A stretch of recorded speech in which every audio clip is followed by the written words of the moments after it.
Welcome everyone to another episode of Indie Reads Aloud. Today, I am so thrilled to share this author with you. Kristoffer Gair has been my friend for a very long time. I love his work. He was my first indie author crush, and every time I say that, he giggles at me, but I don't care because it's true. And I'm just thrilled to have you here, Kristoffer. Thank you so much for indulging me in your storytelling. Well, it's been so long since we've even been able to chat. I know, it's been forever. Oh my goodness. We Can talk we a explain lot. that joke? we talk a lot, you guys. We're constantly in touch. So yeah, I just saw you a week ago in person, in fact. So Sterling Heights, yeah. Yeah, Sterling Heights. That was fun. So Kristoffer has had a very interesting, long and storied author career. Kristoffer started out pretending to be somebody else, which was super fun. And then he decided to be himself and write even better stuff, which is even more fun. So if you like what you hear today, look for Kristoffer Gair's work. If you really like what you hear today, go look for work written by Kage Alan. It'll make you giggle. It'll make you happy. And I think you should just go find it. Also, Kristoffer wrote Honor Unbound, which is a historical nonfiction book. You got to check that one out too. He wrote that with Diane Abbott. You're so eclectic. Is there anything you don't do? Yes. Okay, good answer. I've got a list. I've been clicking off each time I go into it. It's like, do I try and write a romance? Yeah, let's try and write a romance. Do I want to try and do this? Yeah, let's do this. I want to do a Western one of these days too. I think it'd be fun. I think it'll end up being a comedy because I can't help myself as far as that goes. I'd like to write a little science fiction one day. I would like to actually do an out-and-out horror story one day too. Oh, that would be fun. Your imagination with horror, that would be so intoxicating. I think you should do that one next. I've got 5 books in my head. We'll see. Okay, fair enough. So today you're going to read from Butterflies I Have Known, which is your latest release. Correct. When I read this, I was absolutely blown away. Your writing is so good. Your storytelling is so good. And these characters are so accessible. Is there anything when you wrote this story, Butterflies I Have Known, is there anything where you said, you know, I'm not sure this works, but I'm going to leave it and hope for the best? The entire book. That's not an exaggeration. When I write a book, by the time I get done with my edit of it, before I even send it to anybody else to start with my regular editors, at that point, I'm so close to it, I literally do not know if what I've written is complete crap or if I've done an okay job at it and it just needs a lot of work, or if I've nailed it and it's just a matter of getting the typos and some of the editing out. I never know. I understand that. This is why ARC readers and beta readers are so important to us, so that we can kind of get a feel for how off base we actually are.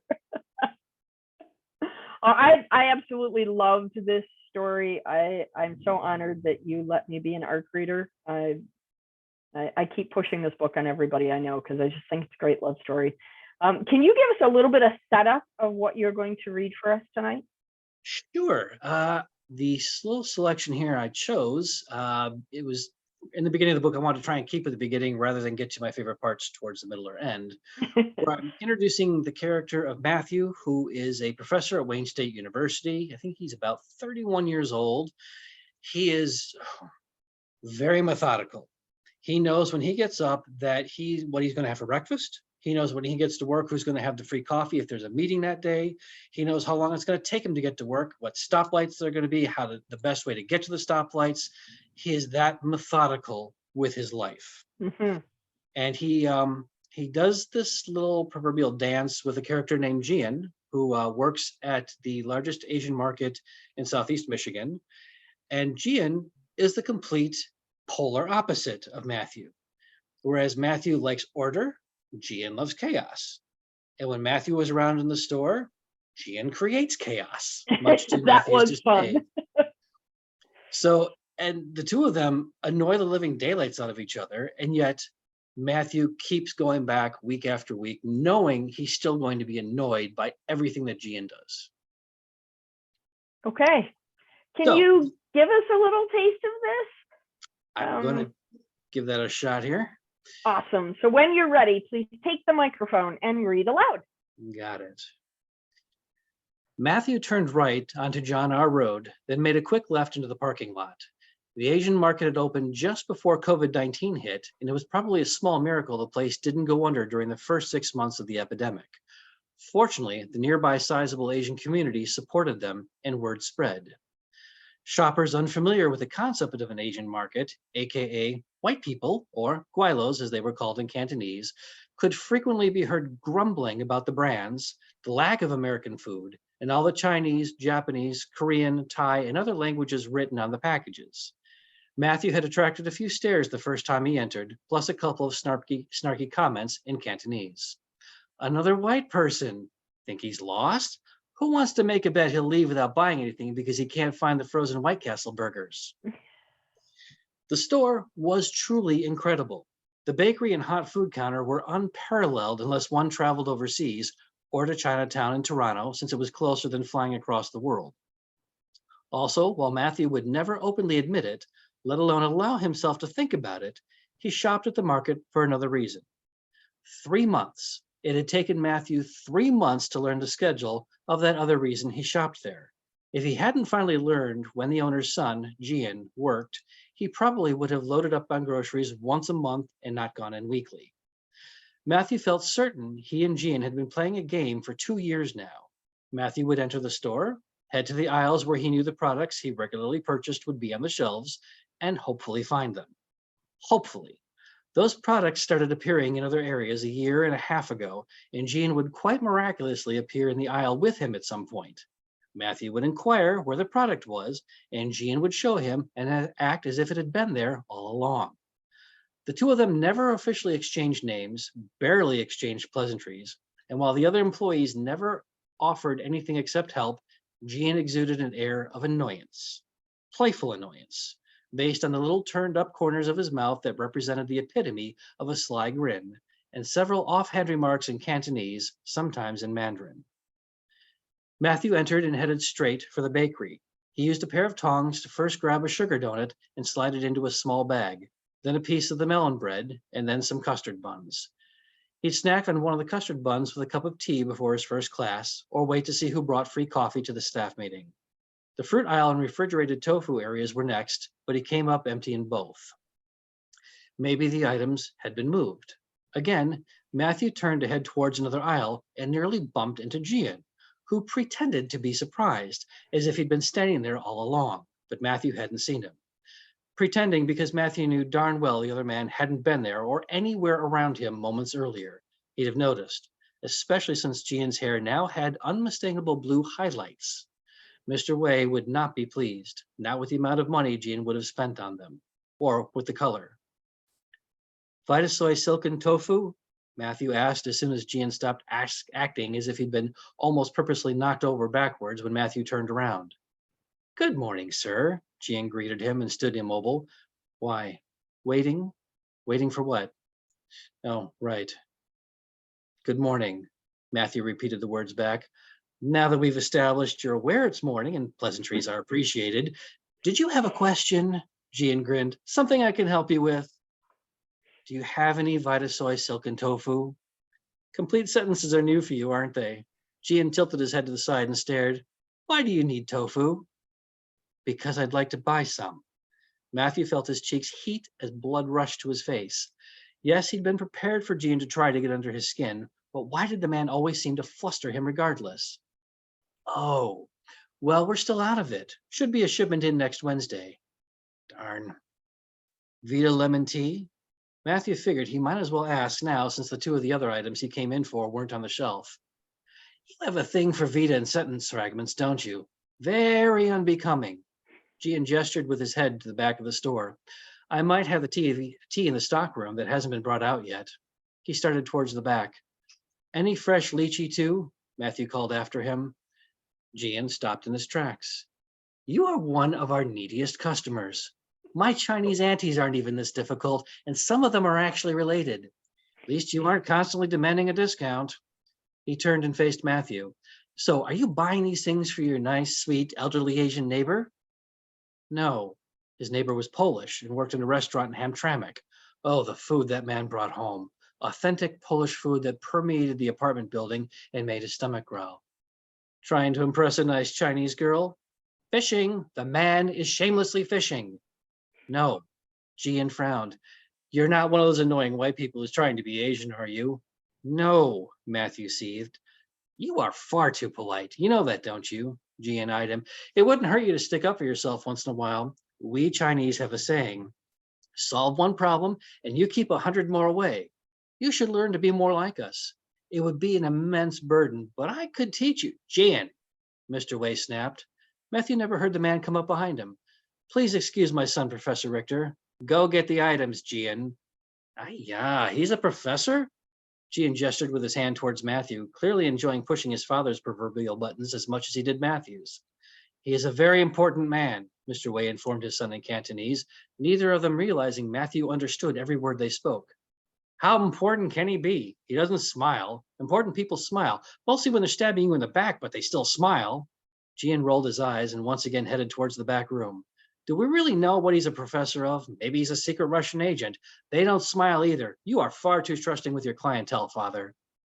Matthew didn't know whether to be insulted or amused, so he decided to be amused. Fewer problems with Mr. Wei that way. Mr. Wei leaned closer to Matthew.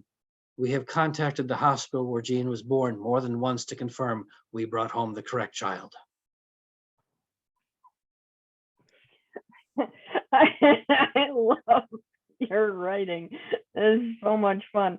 The banter that happens inside their heads is so similar to the banter that happened in my living room when I was growing up as a child. But instead of keeping it to ourselves, we said it out loud. So it's super fun. Jean was a fun character to write because any thought that had popped into his head shot right out his mouth. Yes, that was super fun.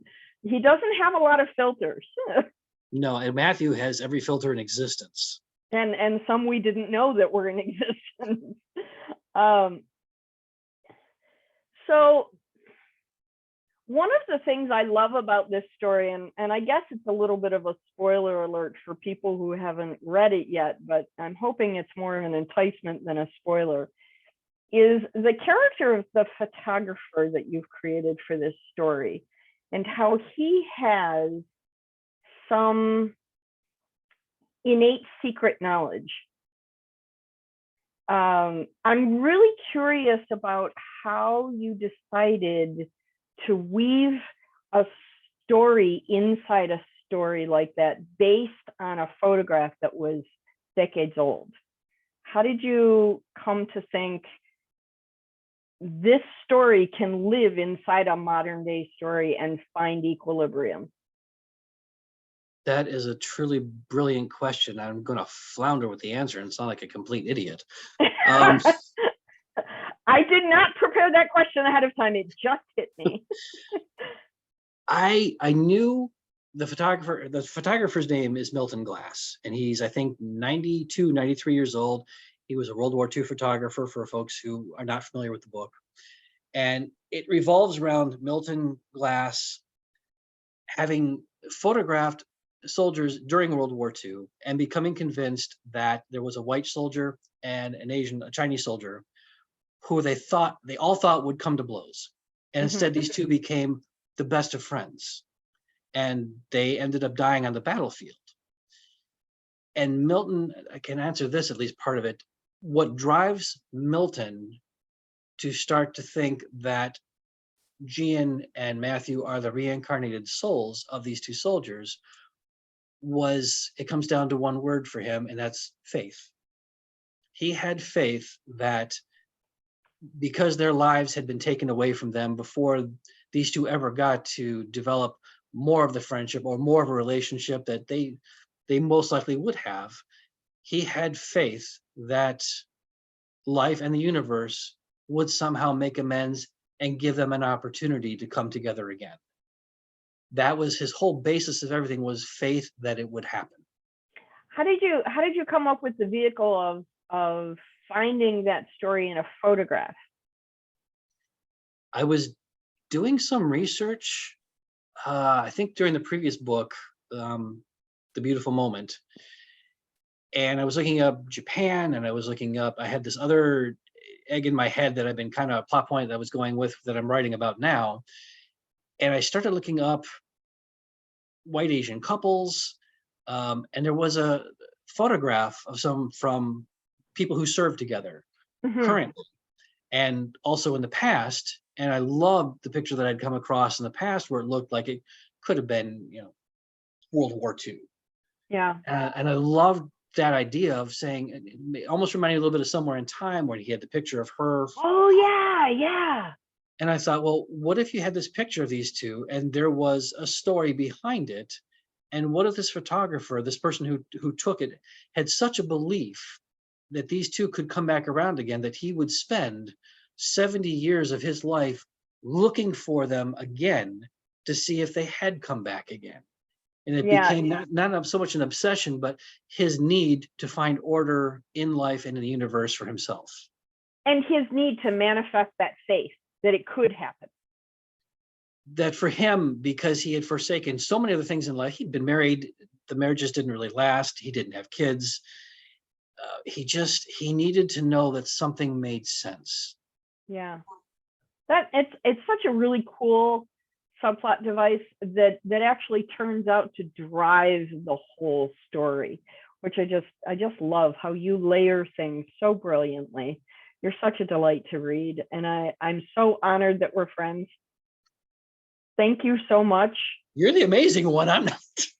I'm not that amazing, but I'm so honored that you came on the program and that you're sharing your stories with us, and I hope you will come back and share more. I will. You'll hunt me down. You told me. That's true. I did. I kind of know where you live.